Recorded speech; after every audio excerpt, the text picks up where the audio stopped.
Good evening or good afternoon or good morning, depending on where you are. My name is Craig Badings. I'm a partner at SenateSHJ. And what I'm going to share with you today is a bespoke view on presentations. By that, I mean, this is not something off the shelf. This is an observation over 35 years of watching people present well and watching people present badly. And the great news is there are only three things that you need to do, and you'll be brilliant.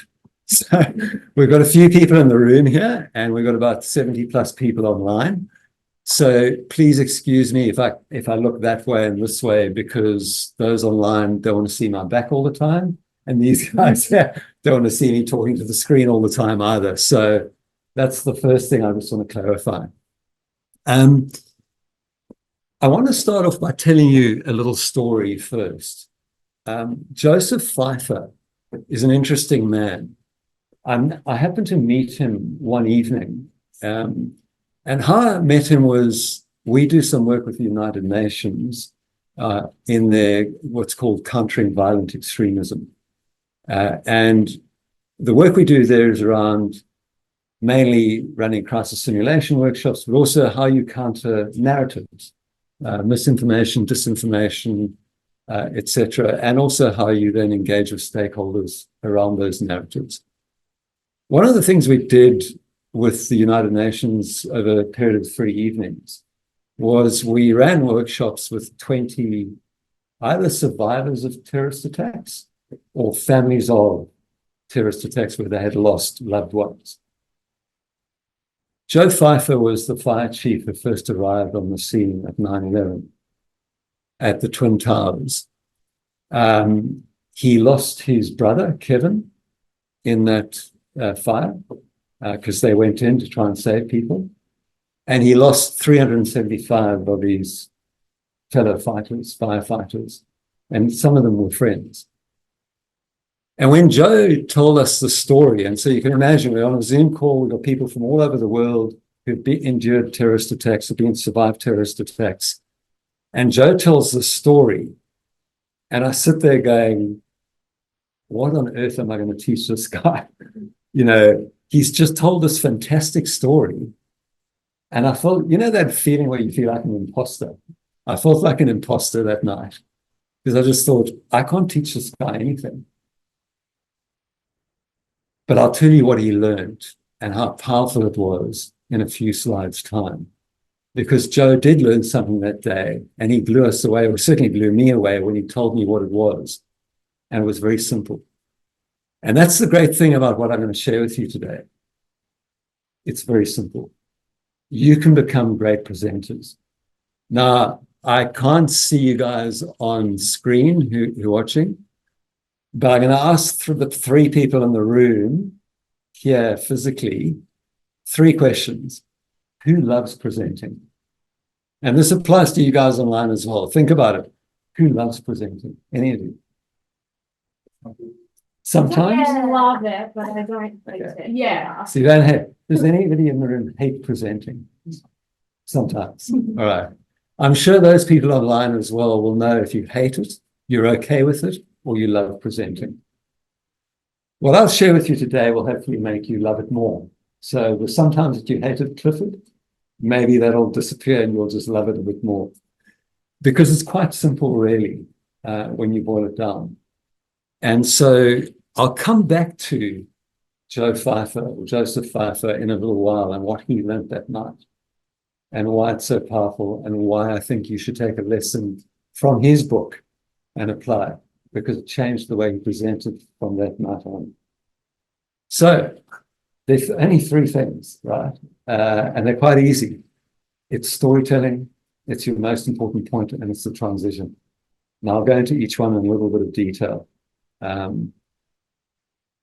But before I do that, there's one critical piece that absolutely has to happen first. And by the way, you can have the best presentation in the world, but if you don't do this, you will fail. Right? And the first part is, what is the purpose of your presentation? Have you actually asked yourself that?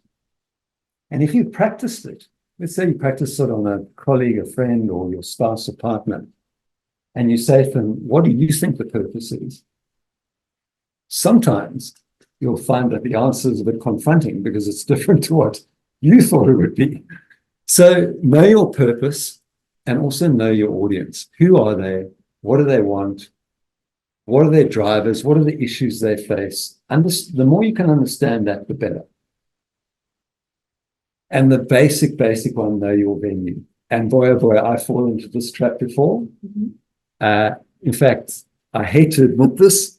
Only last year, I went to a venue in Melbourne, and I hadn't checked on the venue. I was doing a media coaching session, and I walked in, and there was this. It was literally a town hall, and I was presenting to 3 people, and it was on this massive screen, and they were sitting 15 meters away. It was appalling. I broke it up. I brought them closer. We broke the tables away. We still had this huge screen, but I should have known better, right? I mean, of all people, and here I'm presenting to you on how you present powerfully, and I made that basic error. So we still make mistakes. We will make mistakes. It's fine. We all learn from our mistakes. And then what's your strategy? So if you know your purpose and if you know your audience, what's the strategy to engage them? And what's the structure of your presence? What's the timing of it?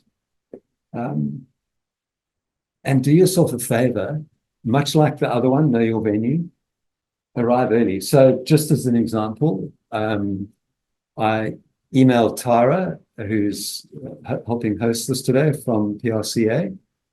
And I said to her, I'll get online at least 30 minutes to 20 minutes before we start. Why? Because I wanted to test with her the running of it. I wanted to test everything was working. So just make sure, and you guys know, you present to clients. You go and pitch to clients. Many on this call will be pitching tomorrow on Friday. Make sure you get there in time. You don't want to be rushed because then you panic. You're already stressed. It's stressful presenting, right?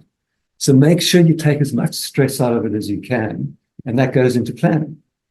It goes into the logistics. I feel like that can sometimes drop off, especially when it's virtual. Yes. So because you kind of back-to-back meetings and then you're presenting, you don't really show any time to take minutes. Exactly. And take a deep breath. We all do it. Yeah. We all do it.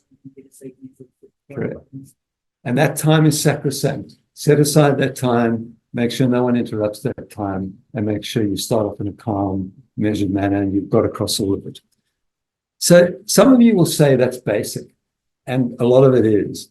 But when you think about your purpose, here's some questions for you to consider. Because sometimes you go, I want to do X. Well, is that connecting with the audience? Are you trying to influence them? Are you trying to inspire them? Are you trying to inform them? So what action are you actually looking for from that audience? And have you actually asked yourself that question? Now, a lot of people in this room and online are public relations professionals who are presenting and pitching to win work. Well, think about that. Yes, you want to win the work, but what do you want to do with the client or the prospect? And think very carefully about how you do that, because if you don't, you're going to miss the mark.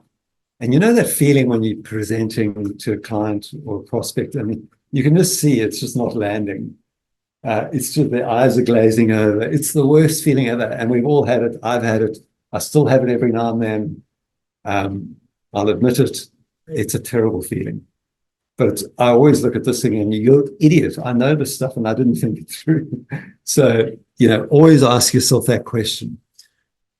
I said it when I told you the story about Joe Pfeiffer. There was one slide that he went, Craig. So what happened was at the end of the session, the UN coordinator went around the room and said to each of the victims of terrorism, what have you got out of tonight? And she actually started with Joe. And his answer was this. I've presented my story all over the world. I've presented my story at the United Nations. I've presented my story to politicians at the highest level. I've gone to Harvard. I've gone to Stanford. I've spoken to the top professors in narratives and how to engage audiences. And no one has ever told me, think, feel, and do. And he said, and when I look at that slide that Craig shared, I go, why did no one ever tell me this? It's fundamental to what I do every day of my life, and I've never thought of it this way. So therein lies a lesson for you and for me, because I just flippantly went through these slides with them, never thinking that this slide would land the way it did with a guy like that. And for a brief moment, my imposter syndrome disappeared, and I felt really good that I'd managed to share with Joe something of value. So what do you want them to think? Yeah, and there are a whole lot of questions there that I've asked. What do you want them to feel? Think about that as well. And then what do you want them to do? And while these questions may seem quite simple on the surface, when you start getting into it, and I suggest you work with your team, and because everyone will have a different view of these things. And so as a collective, if you can arrive at an answer to these, your presentation will land a lot better. Now, I'm not sure how many people online or in this room actually do this ever, or in a way do this. Okay, not many people that I talk to about presentation do. The master of storytelling, Walt Disney, said this: give people a reason to care. So why on earth does the client tomorrow care about the presentation you're going to give? Why do they care? And how do you make them care? Yeah. Why on earth does the people you're trying to sell to care about what you're telling them? Clifford, how do you make them care? And the same to you guys online. How do you make the people care who you're presenting to? All right, I did say to you that I was going to tell you the 3 key pillars. The first one is stories, and I've touched on that to a degree. But what I do want to share with you is a quote from a guy called Howard Gardner. Now, Howard Gardner retired just a few years ago. He was a professor. He's known for his theory on multiple intelligences. So he says that as a human, we have multiple intelligences. He's been quoted all over the world. He's spoken all over the world. I was really fortunate when I was delving deep into thought leadership about 15 years ago. I managed to interview him about how he became a thought leader. But that's what he said about stories. Now, he didn't just make that up. He studies cognition. He studies the effect of cognition and stories and narrative on people's brains. And so I dug around, I got some more research. And guess what? If you look at the brain and a story, there are a whole lot of quotes that will tell you actually our brains are hardwired for stories. It's not just a made-up thing. They're hardwired to listen to them. They're hardwired to remember them better than a whole lot of facts and figures. And they change people's views. That's why storytelling is so important. And the story about Joe Pfeiffer, hopefully you'll never forget. And I'll tell you at the end of this press, I'll tell you another story that I hope you'll never forget for a very different reason. So there's a whole lot of research on storytelling, by the way. I've just literally picked out a few quotes on it. So think about your last presentation. Was it presenting a whole lot of facts and figures, or a creative, or a campaign idea? We've all done that, right? If it was, great, but did you wrap it up in a story? Did you wrap it up maybe in the story from the patient's perspective? Or did you wrap it up in the story from the client's perspective, or a member of theirs, or one of their customers? There's always a way to tell a story that captures your audience's attention. So always think about it. What's the story? And by the way, a story follows this arc. Now, what did most of our clients and our corporates do? I call it polishing the turd. Okay, excuse the language. Polishing the turd means most of our clients and most of us go to the end bit. We present the smart and shiny piece. We very rarely tell the setting the scene and the issue that we face to get there. But actually, that's what people lock into. They want to know the grit. They want to know what you had to do to overcome it. They want to know that you really struggled to find that idea. But what do? We polish the turd and we sell the dream. That's not the way to tell a story. So think very carefully about how you tell your story and think about the arc. And I'll show you why. there's some lines you can take, okay? It could be, where are you now? What do we need to change? And what are we going to do to change? It could be at the bottom, where are we now, but how's our context changed and how do we need to respond to that? Clifford and I were just chatting before you guys came into the room and before you guys came online. We were talking about business and he was telling me how this year's changed and it's more upbeat for him. Well, we didn't have time to go into what has changed, what the context has changed and how they responded to get there. But it'd be an interesting conversation and there's the narrative. Okay. So think about your client, think about your campaign, and can you tell a story in that way? Because you can find any one of those to match what you're going to do. It should have one of these in it, your story, and it may have more. Now, I haven't made these up. This is based on research about what lands when you tell a story. And there are 10 of them there. If you're not hitting any of them, see you later. Your story is going to fail. If you're hitting a few of those, great. But you only need to hit one. You may put your whole story around one potential theme there. And I'm going to map this for you against some movies and some people so you can see what I mean. So everybody knows who that is, Nemo. Does anybody know who the middle person is? Or figure, sorry, at the top. Wally, okay. And does anybody know who the one on the right is? Simba from The Lion King. Bottom left, Branson, the dear pass on the mother, Queen, not the Queen, but actually the Queen who's passed, and then Steve Jobs. Okay. Why are they up there? Well, they're up there because every single one of them had what I call an until moment. And the until moment works like this. So I'll pick one. Let's pick Simba. So for those who've seen The Lion King, and by the way, I think I watched it 127 times when my kids were growing up, and I'm not exaggerating, probably more. But can anybody share with me in the room, because we just won't be able to get people engaging online quite yet. Anybody share with me, can they remember what the until moment was for Simba in that movie? So think of it this way. Everything was hunky-dory. He was having a wonderful life on the plains of the Serengeti, and then something happened. There was an until moment. Scar, the nasty brother, took him into the Rift Valley and then got a herd of wildebeest to stampede to try and kill Simba and that was the until moment. And then he went off and he joined up with Pumbaa and Timon and disappeared. Okay. So that was Simba's until moment. And if you think of the bottom ones, let's pick Steve Jobs. Steve Jobs' until moment was he was doing bloody well at Apple, took it, and then off he went. He was gone. And then they struggled. And guess what? He came back. Okay. So that was his until moment. And if you think of Branson, his until moment was he was working in a garage and he was the editor of the local university newspaper.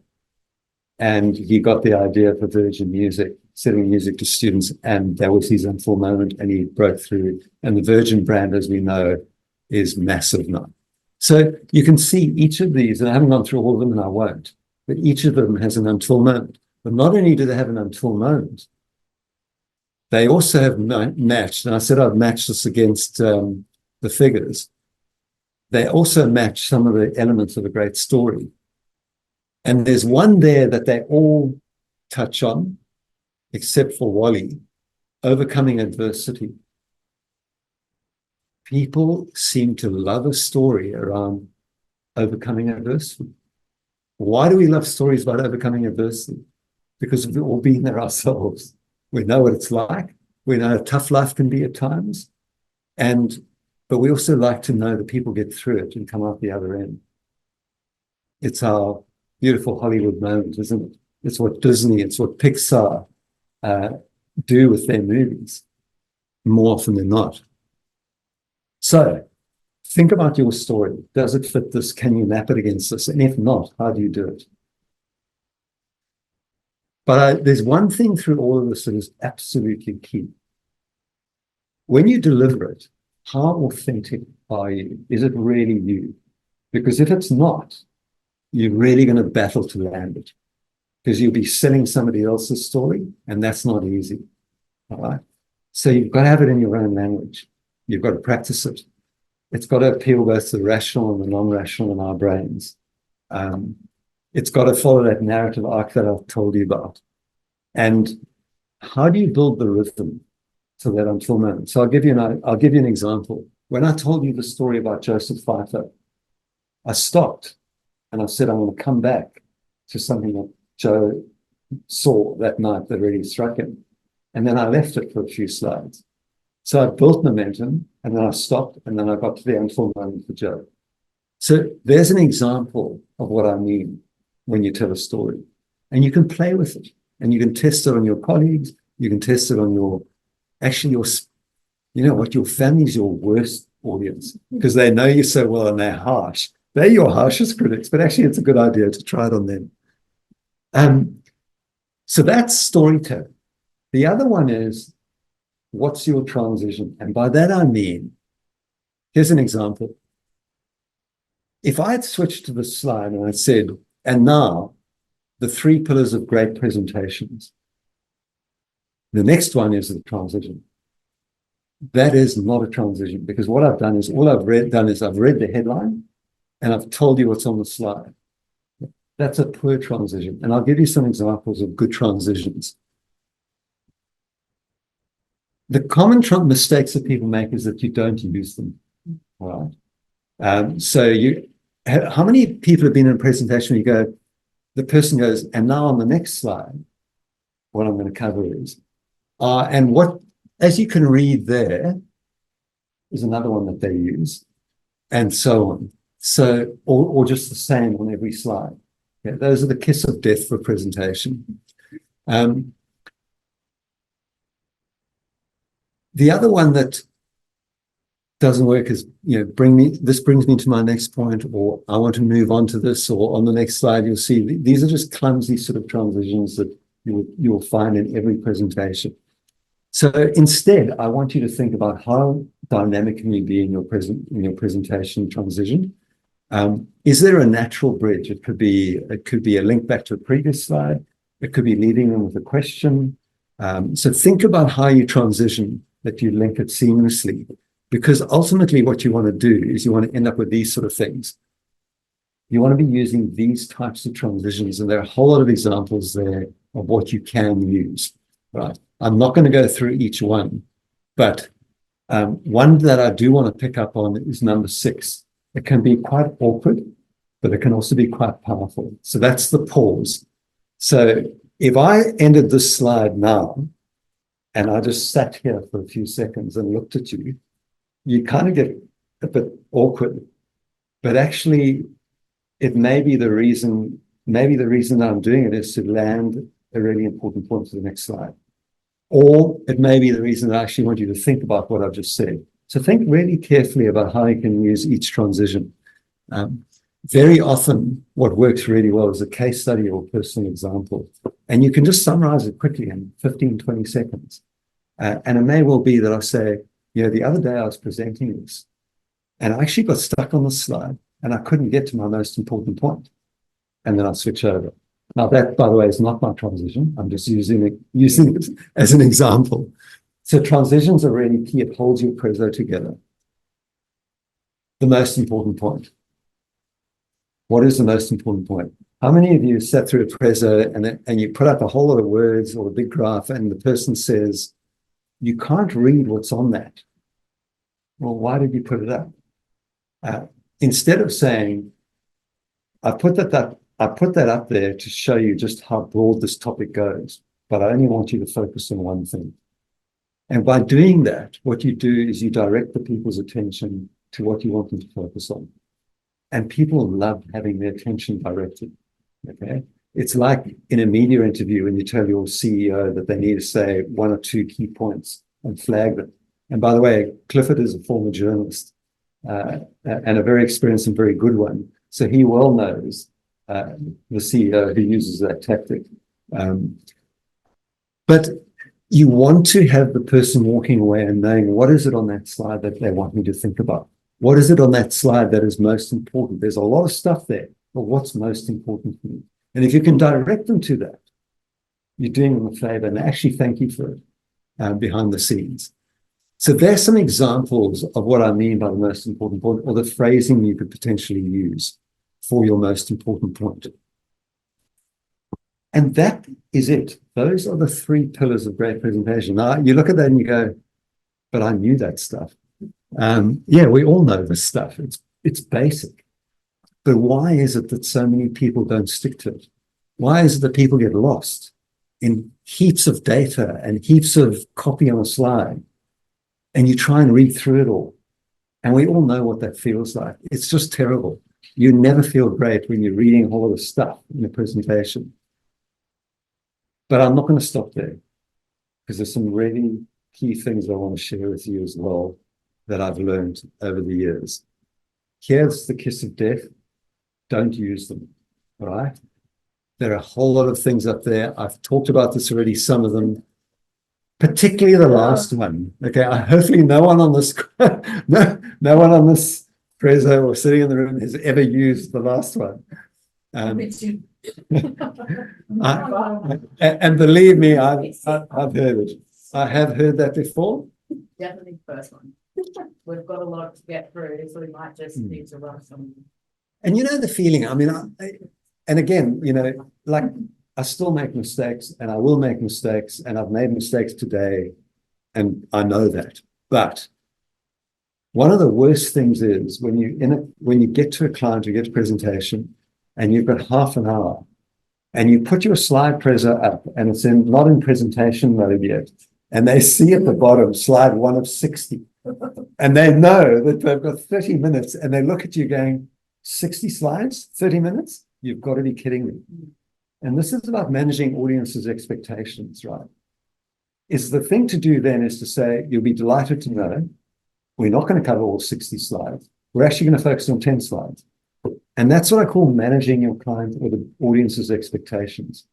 If you can do that, it's quite a powerful way to get them in your hands and listening. If you don't do that, they look at that and they go, I can't believe it. They're going to go through 60 slides. I'm switching off. This is going to be terrible. So always think about those sort of things as well. And your ending is important, right? Think about how you're going to end. Are you going to end with a wrap up, the most important points? Are you going to end with the one thing you want them to take away, or the 3 things? By the way, never do more than 3. And that's not a made up thing. There's a whole psychology around the power of 3. And that power of 3, by the way, is not just in terms of memory. If you think about it, design, if you think of classic design, 3 things on the page is literally what your mind can focus on at any one time. So the power of 3 is actually a thing. So think about that as well. So think about your ending and practice it, right? As opposed to, okay, that's it. Thanks very much. Which, by the way, is not the end of the present. We do a lot of things. Yeah. So have you got any questions? Yeah, have you got any questions? All right. On that note, if you identify the questions before and you've spent time thinking about your audience, you may have already thought of that in your presentation and said, some of you may be thinking about, how are you going to retire with so little superannuation? We're going to address that question in our presentation.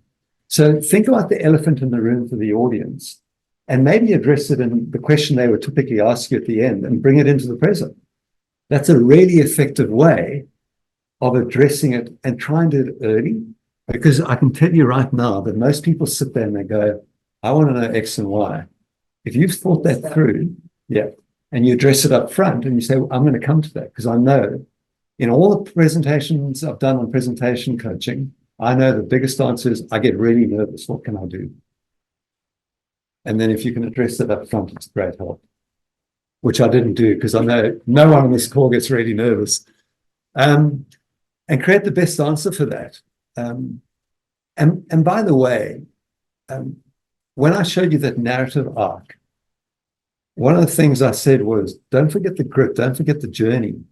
And the same thing goes to the question that you don't know.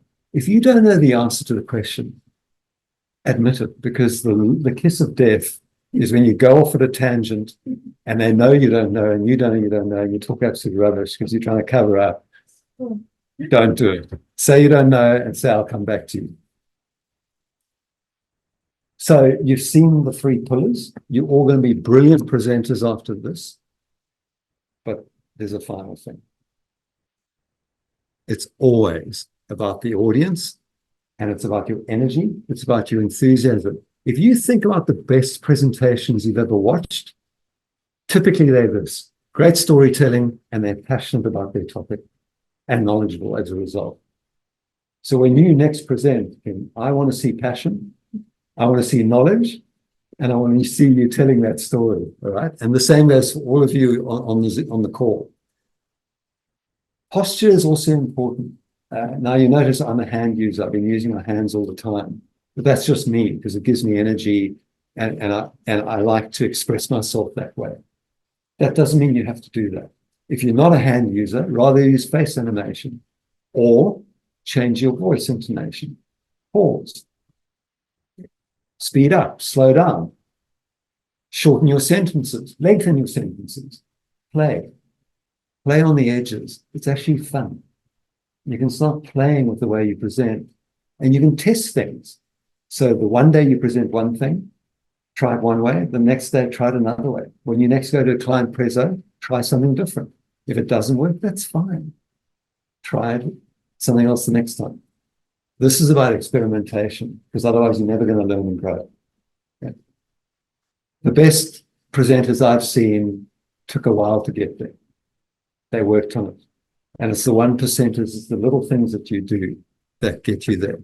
And remember eye contact. So I've been swiveling around trying to get eye contact with those little figures on the screen and swiveling this way. I know that's not ideal, but I've got two different audiences here. And always think about the heart, not the mind. So if it's a new client, or if it's your boss, or if it's an internal group of people, what is it that's going to touch their heart? I said to you that I would share with you one other story. Right now, Clifford's smiling because he knows what the story is. Jenna Lowe, that's her there on the right. Many of you may not have heard of a disease called pulmonary hypertension. Pulmonary hypertension is a disease of the lungs. The capillaries close up, and in fact, you end up, it's like breathing through a straw, blocking your nose and breathing through a thin straw. And the death rate is quite high for sufferers of acute pulmonary hypertension. Jenna there, you can see, if you can see, there's a line out of her nostril here. She's attached to an oxygen mask, and she was breathing through that. So at the age of 16, in that picture, she's 20. At the age of 16, she was diagnosed with severe asthma. It was a misdiagnosis. They got it wrong. Her mother, who's in the picture, Gabby, said after a while, my mother's instinct is that Jenna doesn't have asthma, and I don't believe the doctors. I think there's something severely wrong here. They had her retested, and they discovered that she had this rare lung disease. At the age of 19, she realized that she didn't have long to live. She also realized, though, that if she got a double lung transplant, which, by the way, is the trickiest operation you can have, it's worse than a heart transplant. Why? Because a lung that goes into your body as a transplant needs to be the same height, same size person. So trying to find that person is really difficult. She realized that she needed a lung transplant to live. And so she started a campaign off her own bat called Get Me to 21, which was get me to the age of 21. I want to live. And to get her to 21, she needed a set of lungs, 2 lungs, not just 1 lung. She needed both the lungs taken out and replaced. She lives in South Africa, Jenna, and South Africa has a terrible donor and organ donation system. So when she researched this, she realized that her chance of getting a lung transplant was really slim, and that in a year or two, she was going to die if she didn't. So she drummed up support, drummed up sponsors, started a Get Me to 21 campaign, single-handedly increased the donor of organs in South Africa by 275%.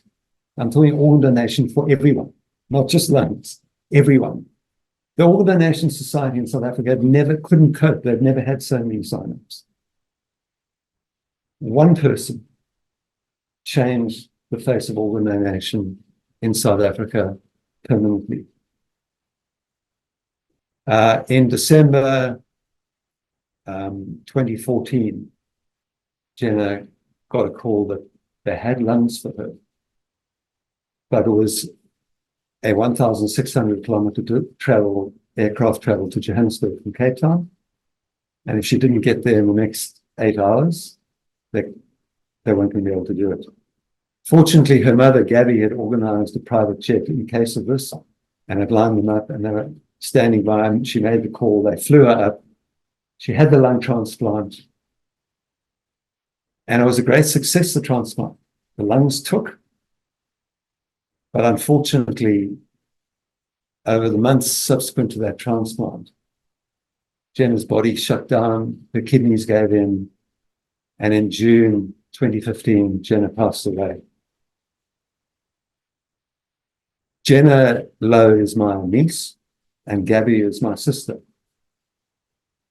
And I tell you that story because it's a powerful one about how one person can make a difference. It's a powerful one about the narrative of Get Me to 21 and the difference it can make to a whole nation. And so never think that you can't tell your own stories in a powerful way. Okay, she had a drive behind her that none of us have. But there's an example of it, of a girl. She was a girl when she started on this and then became a young woman who saw the opportunity to tell her story and go public and drive change. And I want you to think of Jenna every time you think about your presentations. And how do you create the emotion in your presentation? How do you create your story? And it doesn't have to be on the scale of a Jenna Lowe story or a Joe Pfeiffer, but there's always a story for you to tell. And there's always a way that you can capture people's imagination, and there's always a way that you can drive change. And on that note, I'm going to stop, and I'm going to find out if anybody else can share their experiences of either a great presentation that they've done and why, or a really bad presentation and why. So I'm going to open it up to the floor. Tara, if you're still there and still listening, I'm going to open it up to the floor and find out if anybody has any questions. And maybe we start in the room first.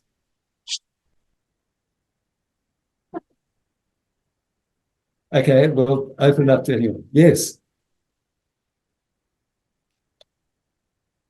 I can't believe there are no questions. Somebody share with me, please, the worst presser they've ever done and why. I'm just going to see if I can get the chat up. I think a lot of probably mine are, like you said, you do lots of PR, like new business pitches in PR for different, like what you're on agency side, and you responding to a brief, and you're often trying to cover everything in a very big brief. And a lot of the content is quite like, this is how we run a day-to-day press office. We talk through how, and so it's not big creative ideas, or you have them, but you do them, and then you've also got to talk about I know it well. the process and how you work. Yes. Trying to get across ways of working and a little bit of chemistry and all that. And so I think often we try to shove so much in there that like it's quite hard to distill what the one purpose is or what the one, so that is probably a big challenge, I would say. And the worst one with this is when it's just like process too much and you get bogged down in like really the kind of mundane stuff. Yes, as opposed to and we all do. We all have that in our presentations. And here's a tip for you. Instead of talking about the press office and how it works, because then we go to process, which is dull and boring. Find an example of where it worked really well and tell that story. So you turn it into a story about the press office and how effective it was in a case. And then suddenly it comes alive. And that's the way you flip these things into stories. And a lot of what we do is, yeah, they're models that we have. Each agency's got their model on this, or if you find a story that brings it to life. It's easy, actually. But we get stuck in the process, you know? And then all that content disappears because you've told the story and the client doesn't need to know this stuff. You can say to them, we'll leave behind All the detail about that, but I'm going to tell you a story about why this works so well. Yeah. And you may make it generic because you may not want to out to certain clients. Yeah. So, you know, but that's the way to potentially do it. One way, there are other ways. Yeah. And I think also, when we're often presenting, we might personally have an idea of who the audience is and what the purpose is. But I think when we are rushing and maybe not giving ourselves prep time, we're also not getting on the same page with our team. Yeah. So if there's 4 of us presenting and we're not all really clear in terms of what's the main takeaway, who's the audience, how we want them to feel, then there's a bit of an imbalance there. So yeah, I think that's a good one to keep in mind. And it seems obvious, and yet we're kind of sitting here being like, oh, we don't actually really map it out like that. And it's so important, right? If you Yeah. think about the outcome you're trying to get, why would you not spend that time doing it? Because ultimately you're trying to win work. Yeah. And that's the most important thing. But yet you're not focusing on how we're going to win work. Correct. So you've got to make the time. And if you're driving that, you've almost got to be, you've got to be quite hard on setting time aside and getting people to those meetings so you do it and owning that. And then maybe that resonates with people that hate presenting because they don't feel like they're prepped or they understand it as much. So yeah, it's Well, what they they don't want do to. the nuance of really with the audience, and then they're talking about something that goes off track. Correct. Yeah. And you can split it up. You can have one person breaking down who the audience is. You can get another person going, well, what are the biggest issues that sector faces? So you can split it up so everyone feels like they've got a role to play and that they're important in that presentation and, what you're trying to achieve. Craig, we've got 2 questions online. Okay. So they're both linked to online presenting. The first one is, what are the key tips for online presenting? And the other is there any way to go above and beyond, make an impression and create chemistry with online presenting? Online presenting is hard. I mean, so today is a good example, right? I've got 3 people in the room, which gives me energy because I can engage with them, I can see them, I can get their visual feedback. When I look at the screen, I don't see anyone. And so my tip for online presenting would be the following, or there are a number of tips. I've spoken about all the stuff about the preparation, making sure the tech works. That's all, let's say that's all given, right? Where you can, if it's only online, and if you can, and we did this the other day, we got onto an online presser and about, of the 10 people, there were 2 that they had their video on. And I actually made a joke about, it'd be really lovely to see the other people on the call if you're prepared to show your faces. And then they all came on. And that was, I'm not saying that always works, but try and get people to be online so you can see them. And I'll give you another example of creating that chemistry online. I was doing a presentation to 75 people online 18 months ago. And it was in the aged care environment. So it was during COVID, when aged care was, it was massively under threat, people dying. And it was an intense time for them, and they were all stressed, and you could tell the stress in the room, and it was a pretty bad sort of vibe that I was getting. And one guy, he had his cat on his lap, and it was a ginger cat, and all I saw was the tail. The tail was flicking like this. And I said, hey, Jake, show us your cat. That looks like a beautiful cat. So what I did was I tried to break through to an individual, which was in a sea of 75 faces, to try and create a connection with someone. And when he held up the cat, and he held it up in a really awkward way, and everyone laughed, and the cat was, hating it. But it broke the ice, and it created a bit of a connection. And I said, does anybody else have any other pets in their room? Because everybody's working on, and some guy held up his tiny little ugly dog. And I've got a little dog, so I'm not against little dogs, but, So suddenly people are laughing and engaging us around pets. That's just, I'm not saying that you can always do that. It's contextual, right? So look for context with your audience to see whether you can find a way to engage in chemistry. And I've just given you 2 examples. I'm sure there are people on the call who can think of lots of examples where they've been able to do that. You have to be careful, though, that you don't misread the audience, because it can land badly. So I would stay away from jokes. For example, I mean, jokes, particularly if you've got a multicultural audience, because a joke to an Australian audience may not be funny to another audience. So just be really careful of those sort of things. And, you know, obviously personal stuff. I mean, a personal story can work quite well if it's, you know, if it's relevant in the context as well to break the ice. And I see we've got Liz on the line. So Liz has just put up a question. Sorry, I'm just going to jump to Liz because this is a lovely story. Liz and I co-authored a book on thought leadership many years ago, and Liz and I collaborated on thought leadership for many years. So it's lovely to see her here. And I'm just looking at your question, Liz. Excuse the others, but I'm quickly going to answer Liz's question. And I'm just, yeah. Oh, yes, Liz, absolutely right. I mean, yeah, and this is about, so she's saying, yeah, who's your real audience that you're trying to reach? Have you got the brief from the right people? Because she had an experience where she went in, they wanted to do X, she presented X, but management weren't happy with the material, so she had to revise it because it was missing the mark. And I think, Liz, this comes back to knowing your audience, making sure you've got the brief right. Did the people who are going to be in the room brief you? Are they aware of what the brief is? So ask lots of questions. I think the questioning methodology is really important for your presentation. Who's going to be in the room? What are their roles? Are they decision makers? Do they know we're presenting on this? What are their expectations? Have you briefed them? All of that sort of stuff should be asked up front so you know what you're going into. But Liz, I completely agree. I've had it happen to me. It's the worst possible feeling.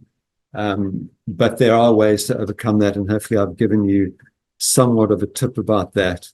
Now, I do need, I know I jumped ahead to Liz. So I apologize to those before. So the breathing part from Anonymous, the pausing, the breathing, the cadence is really important. Too much content will mean that you have to rush through it. If you haven't thought through your stories and practice them, will mean that you stuff it up and you will be more nervous. Funny thing, what somebody once said to me, a really good presenter, he said to me, it's a funny thing, the more I rehearse, the more rehearsed I am, the more I can ad lib. And I thought that was really interesting. So he said, the more across my prez I am, the more I can ad lib, which gives me confidence and freedom to then work around my presentation. So Vanessa, to your question, when you're in the middle of a prez and you start feeling like you've lost your connection with your audience, what's a quick way to get back? Oh, geez, that's a tough, Vanessa, that's a tough one.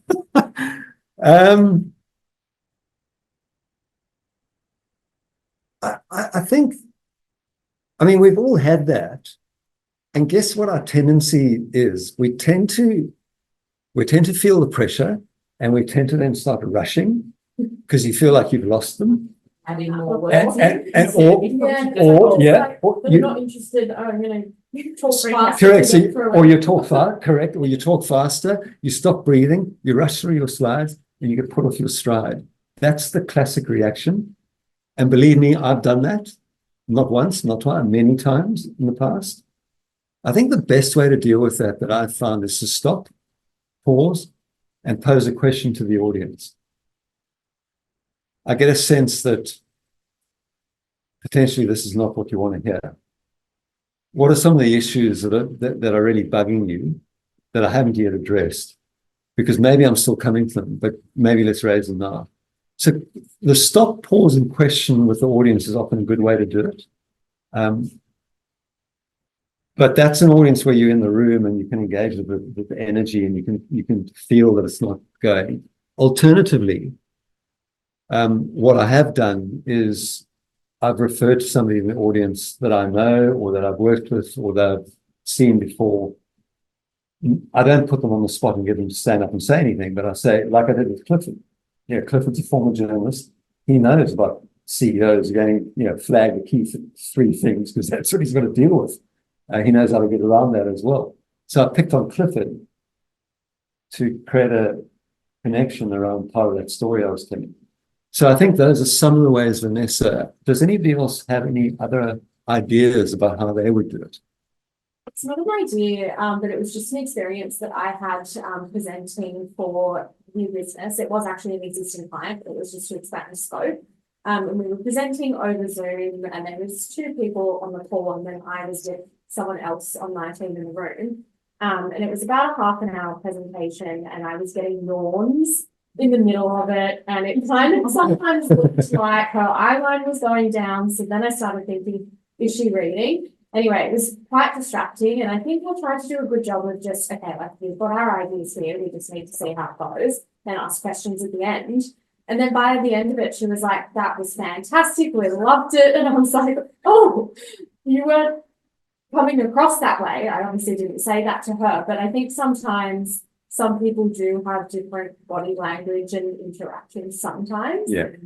So I guess the point that I was trying to make there is that, like, power on through and take note of those things, but don't let them like derail you, which is easier said than done. It is, and you're quite right. And don't, when you talk about powering on, stick to your guns. If you practice and you've got your stories and you know what you're doing, stick to your guns. But if you really feel you've lost them, then maybe you need that sort of intervention that breaks that for a section, for a while. It's hard though. Yeah, it is hard. Say, like a pause, the power of the pause is can be really impactful to get people's attention back, because they're not speaking anymore. Like, I'm caught out.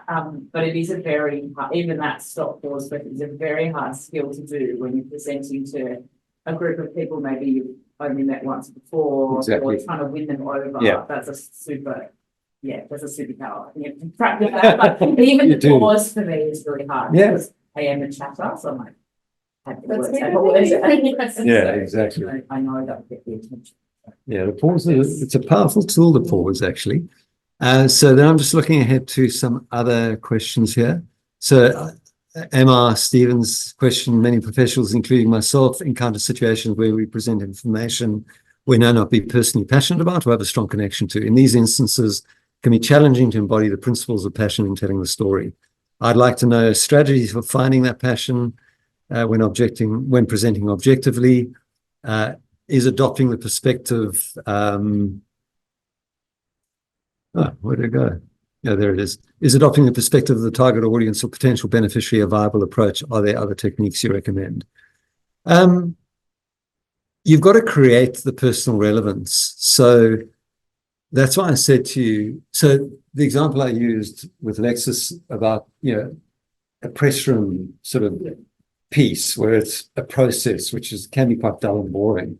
Find a story that brings that to life that maybe you've been engaged with, or that you've seen, or that where you had a problem with, but you overcame it for a client. Try and find your personal story or anecdote or example that then delivers at least a form of passion to that story. I'm not saying you have to be fully passionate about it, but at least if it's a personal story or an anecdote, you can create some link and some passion around the topic that you're talking about. So there's always a way. There's always a way to create personal relevance. There's always a way to create that experience.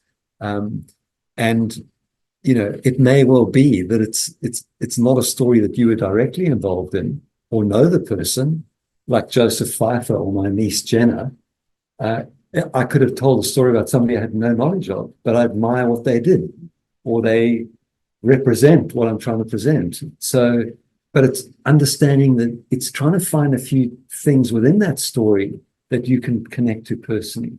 So have you had that experience? Have you had cancer? Have you lived overseas for 20 years and come back and found it difficult to adjust. So finding those stories to weave into your presentation becomes really important. There is always a way. Okay. So hopefully that's given some answer to Emma. And then Rashid, thank you for that. Yes, absolutely, you can apply those principles, and I hope you do. And then Anonymous, so the articulation, lazy lips, tongue used in everyday talk, poor use of voice command, intonation, clarity. So that's a tricky one. Maybe I'll give you an example. I media coached, I've got a client, I've had them for 7 years. I media coached one of their executives 3 years ago, and we had a refresher session in February this year. Her name is Kim. I won't say who the client is, but her name is Kim. And she was okay. I mean, 3 years, she was okay. She was very knowledgeable, great content, very smart. The first question I asked her in the refresher that I did with her in February, I literally sat back. I thought, this is not the same person. I was flabbergasted. And I asked the second question, and I thought, what the hell is going on here? And I actually stopped. I stopped the interview. I had 8 questions on my list, and I stopped it after 2. I said, Kim, told the camera, we use a camera operator. I said, I told the camera person, stop filming. What's happened to you? From 3 years ago, where she was mousy, hesitant, swallowed some of her words, it was as if I was speaking to an actress, enunciating for a part in a play or a movie. And she said, yeah, I've been for voice coaching. I went to NIDA. NIDA's a local acting, very well-known acting, what did you call it? Performing arts, yeah, thank you. And they offer courses to the public, and she went on one of the courses, and my goodness, talk about a marked difference. I couldn't actually believe it. I've never seen a transformation like that, ever, in anyone. And I've been coaching for 35 years. So I'm not saying that you have to do that, but boy, oh boy, if it works that well for Kim, think about it. There are voice coaches out there. There are ways to do it. You can even do it online. I would look into that if that's an issue that you do have. That's probably the best tip I could give you, because I've seen it in action and I was blown away. I'm just conscious we're on time. And so I'm going to say thank you to everyone. I hope I don't think I've been able to answer, well, I think I've answered everyone's questions. I'm always happy. You've got my email. It was in the Prezzo, and it's in the invite, or you can get it from Tara. I'm always happy for you to reach out and ask me questions. No problem. And hopefully you got something out of today. And I really look forward to hearing your stories. And feel free to reach out to me and email me and say, Craig, I did a presentation. I told one story and I went down a treat. Or Craig, your tips are useless. I tried them. They didn't work. What can I do? More than happy to get your inputs and your stories. So I've loved chatting to you, and hopefully you got something out of it. So thanks very much.